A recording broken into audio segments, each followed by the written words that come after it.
Salut tout le monde, c'est Raito, on se retrouve pour le résumé complet du chapitre 1123 de One Piece. On va aller directement à l'essentiel comme d'habitude, n'hésitez pas à liker la vidéo si jamais elle vous plaît, à vous abonner si vous aimez One Piece tout simplement. Dites-moi en commentaire votre avis sur ce résumé là, et c'est parti, chapitre 1123, le vide de 2 semaines. Alors on va aller vraiment à l'essentiel, donc le chapitre commence déjà sur l'île d'Egghead, où on peut voir que on a les membres de la marine qui se sont évanouis, pareil tous les vice-amiraux aussi sont évanouis, et on a Snake qui est toujours du coup dans la bulle, qui essaye de les réveiller rapidement pour aller du coup chercher Luffy et l'équipage. Alors, bon pour l'instant voilà, toute la marine est plus ou moins KO. Sur le navire d'Elbaf, on a Luffy qui est en Gear 5, qui remercie le robot géant du coup pour son aide, mais il n'y a pas de réaction du robot, pas de réaction de Emmet. En même temps je pense qu'il a épuisé toute sa source d'énergie pour balancer le haki des rois de Joy Boy. On a Dory et Brogy qui eux disent qu'ils ne se sentent plus du tout, enfin qu'ils sentent plus du tout en fait la présence des ennemis puisqu'ils sont tous évanouis. Et on a Dory qui dit clairement que le haki des rois est peut-être encore plus puissant que celui de Shanks. Oui, le haki des rois de Joy Boy était probablement plus puissant que Shanks. Maintenant, on peut se dire qui c'est qui a réussi à le vaincre. Comment ça se fait qu'il est perdu alors que Shanks, tu vois, il est pas prêt d'être arrêté non plus. Donc c'est intéressant, franchement, je trouve de savoir ça. Et le navire d'Elbaf et le Thousand Sunny partent ensemble pour Elbaf, et on voit Bonnet en enfant bien évidemment. Elle est en train de dormir sur Kuma, et on a Zoro lui qui est détendu, Usopp qui pleure en saluant Dory et Brogy depuis le Sunny, et Luffy qui devient tout ridé et qui est allongé sur les genoux de Nami parce qu'il a épuisé toutes ses forces.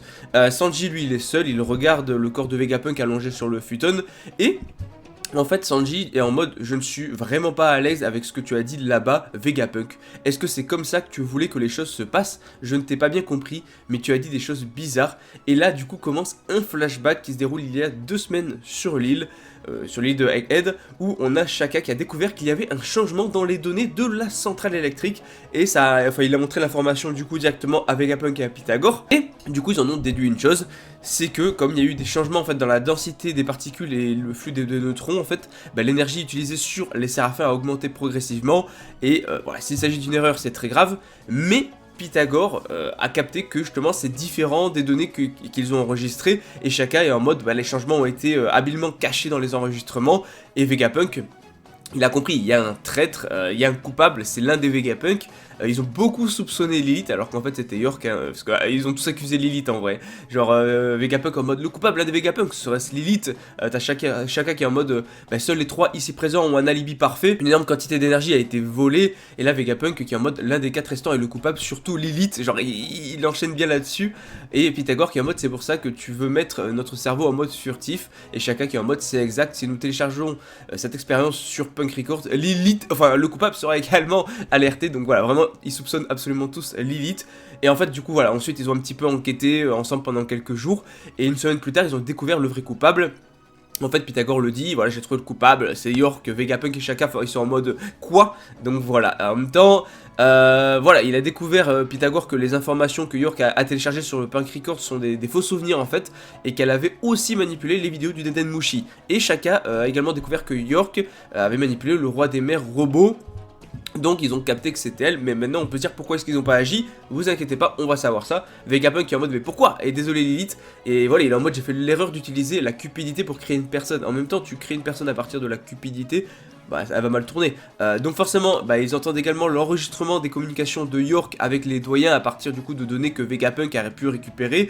Et York en fait a utilisé un Dendenmushi blanc pour envoyer des messages à Marie-Joise, en disant ouais le vrai Vegapunk il étudie sur le siècle oublié, et forcément bah, Vegapunk a compris pourquoi le Cyberpol en fait lui a rendu visite si souvent récemment. C'est pour découvrir des choses sur ça par rapport au fait qu'il étudie sur le siècle oublié. Et en fait un jour plus tard, donc il y a 6 jours par rapport au présent, on a le royaume de Lulusia qui lui avait été détruit, et après avoir forcément entendu parler de ce qui est arrivé au royaume de Lulusia, en fait Vegapunk a compris, il a déduit que York avait volé une partie de Mother Flame, puis qu'elle l'a envoyé du coup au gouvernement mondial en utilisant un des rois des mers robots.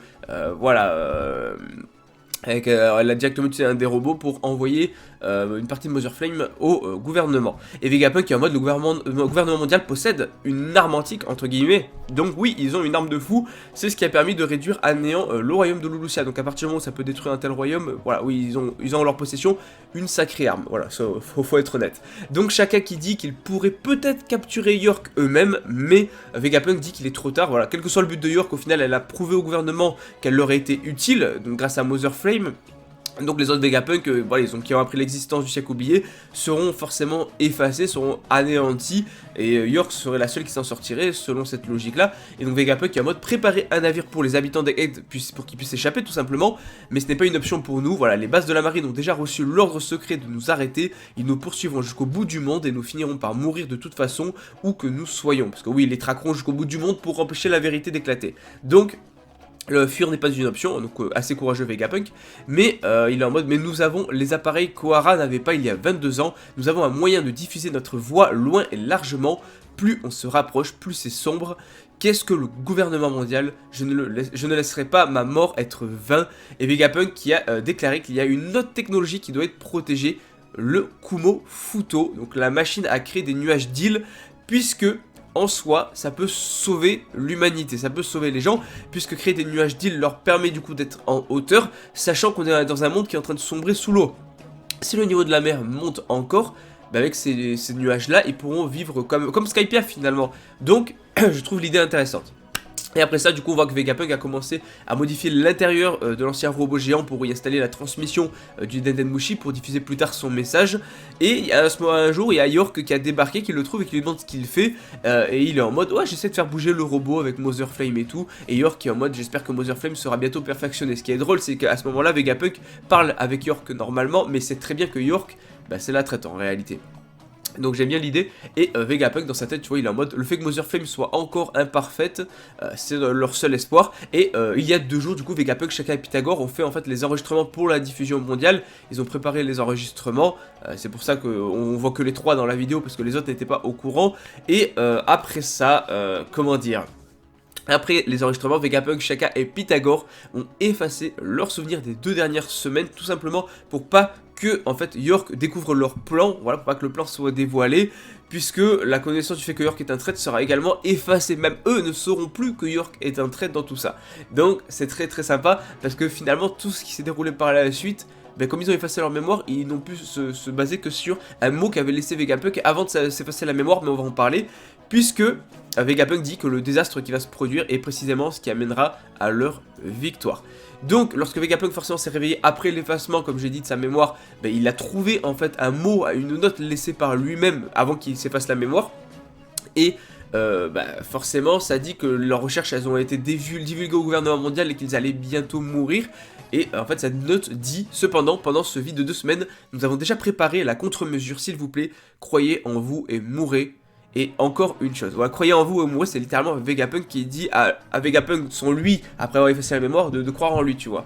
Donc d'un coup, la scène va changer au moment où Vegapunk, du coup, est avec Sanji, Atlas et Franky qui chevauchaient aussi le Vegatank 08 vers la partie intérieure d'Egghead. On a Vegapunk qui dit à Sanji qu'il n'avait pas l'intention, en fait, de remonter et qu'il resterait sur la partie inférieure d'Egghead, tu vois. Puisque Vegapunk dit aussi que si possible, il veut que Sanji le laisse mourir. Alors là, forcément, Sanji a pas dû trop comprendre sur le moment. C'est pour ça qu'au début du chapitre, il est en mode « Mais qu'est-ce que t'as raconté Vegapunk ?» Puisque Vegapunk est en mode « J'ai l'impression que si je meurs, quelque chose d'important va se produire. » Et Sanji qui est en mode « Bien sûr que ça va faire du bruit. Je peux pas vous laisser mourir. » Et Vegapunk qui est en mode « S'il te plaît, je t'en supplie. » Et aussi quoi? Sanji qui est en mode « Qu'est-ce que ?» Et dans la dernière page en fait du chapitre, on revient au présent. On a les géants qui célèbrent le fait qu'ils sont avec leurs amis. On voit que les géants, pas l'équipage complet de Luffy. Et les géants qui sont en mode waouh, un toast sur les retrouvailles avec nos amis. Tu as Usopp qui fait la fête dans la main de Dory, Brogy qui attrape Luffy, bon qui est toujours en forme à rider tout ça, et Chopper qui est sur la barbe de Brogy. Et en fait ils sont tous heureux sauf Luffy, bon qui est pas en état de faire la fête. Luffy qui est en mode attendez, on fêtera ça plus tard et tout. Et Usopp qui est en mode ouah, elle baffe le pays de mes rêves, ça y est, Usopp va aller à Elbaf. Depuis le temps, franchement, que Usopp veut aller à Elbaf, il va enfin y aller, on va y aller avec lui. Et pendant que du coup on regarde en fait la célébration, on peut lire ce que Vegapunk voulait dire à Sanji, à Egghead, et cette phrase là est à retenir, c'est incroyable, juste la phrase à elle-même suffit à carry tout le chapitre, puisque Vegapunk a dit, et à propos du One Piece, je souhaite que ce soit votre équipage qui l'obtienne. Et juste le fait que en fait ça soit le plus grand scientifique du monde qui veuille que Luffy obtienne le One Piece parce qu'il fait confiance Vegapunk à Luffy et à son équipage, il sait que c'est des gens bien, il fait pas confiance au gouvernement, il fait plus confiance aux pirates, mais le fait justement que voilà, il veut que ce soit Luffy et les autres qui obtiennent le One Piece et qu'ils le disent à Sanji. Alors il y a que Sanji qui est au courant, je pense pas que Sanji en parlera forcément à l'équipage, mais je trouve ça très cool en fait. Je trouve ça très sympa. Bon, pas de pause la semaine prochaine, normalement, donc on aura le chapitre comme d'habitude. Mais voilà, chapitre qui s'annonce intéressant dans pas mal de choses finalement. On verra quand le chapitre sortira. Et en tout cas, on n'oublie pas, One Piece, c'est la vie.